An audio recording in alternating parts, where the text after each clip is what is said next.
everybody. It is Councilwoman at Large Denise Wilkerson. I promise that I will keep you updated, and this video is another one of my updates. I will not get into the meeting that happened last night where Chairman Reginald Atkins called the police on voters and residents to kick them out of the meeting because he didn't want anyone to see him steal democracy. But I will do a video on that a little later on. This video is much more important. Someone called me this morning and said, well, why is this happening to you, Councilwoman?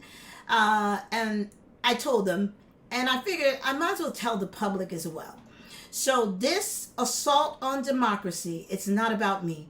It's about a $54 million project that they want to put on the backs of the residents that I said no to earlier this year. And if you can get me out of the way, you'll be able to move forward on this particular project, even though you know that it will break the backs of the residents. They cannot afford any more taxes. It is killing us as the people of Roselle, but they want to do it. They have to steal democracy. They have to get me out of my seat so that they can get this $54 million project and they can all be on their yachts while we lose our homes.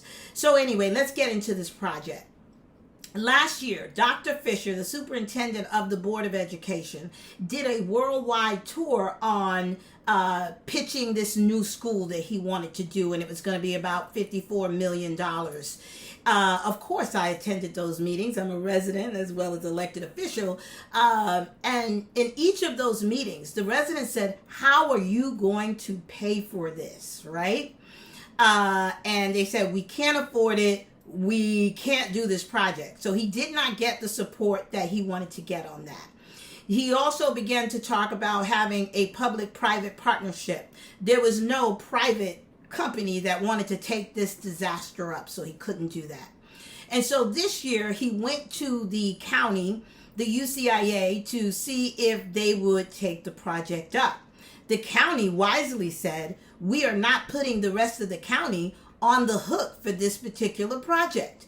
Go back to the borough of Roselle and see if they will bond for you and vouch for this project.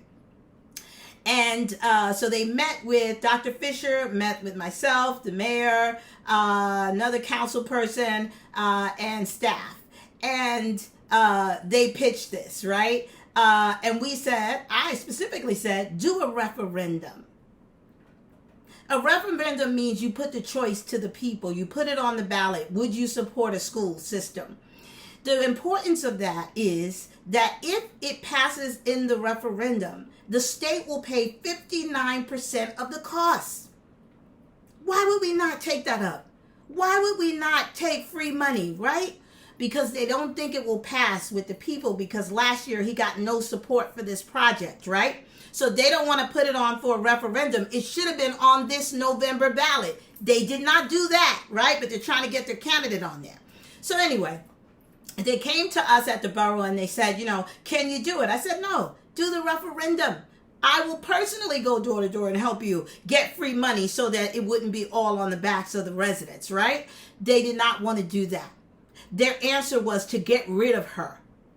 Get rid of her. So that this $54 million project, which would have cost the borough probably about $100 million by the end of the 30-year amortization, and we probably wouldn't even own the land after all of that is done. So don't worry, we'll break that down later. But this is really about $54 million and being able to do this project. If many of you remember Jamel Holly's Mind and Body Project, that's this. This is the Mind and Body Project Part 2.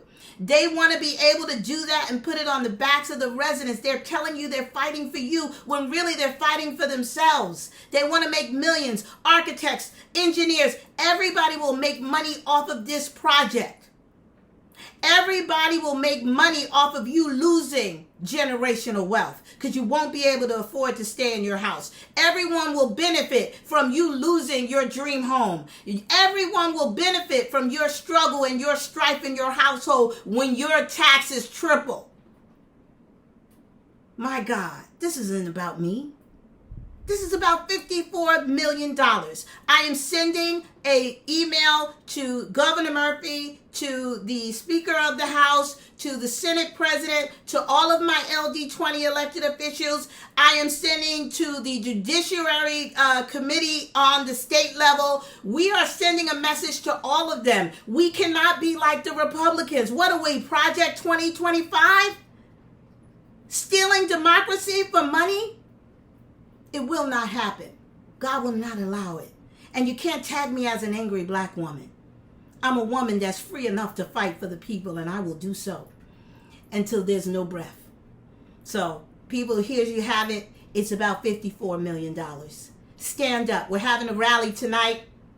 Meet us tonight. I'll post the date and time, the time of when we're going to meet, but we're having a rally tonight. We are going to fight and stand up as people. We do not want to lose our homes because somebody wants to be on a yacht and eat caviar.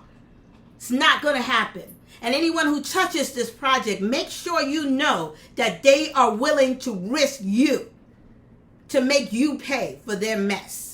Remember that. This is not about, they are willing to risk democracy to make their money. This is a problem, guys. Okay? Stay tuned, but I'll send you details about the rally. We have to stand up. We cannot let them push us out of our homes. No matter what position I'm in, what title I hold, they will not have this project. They will not have this project. All right, I'll see you soon.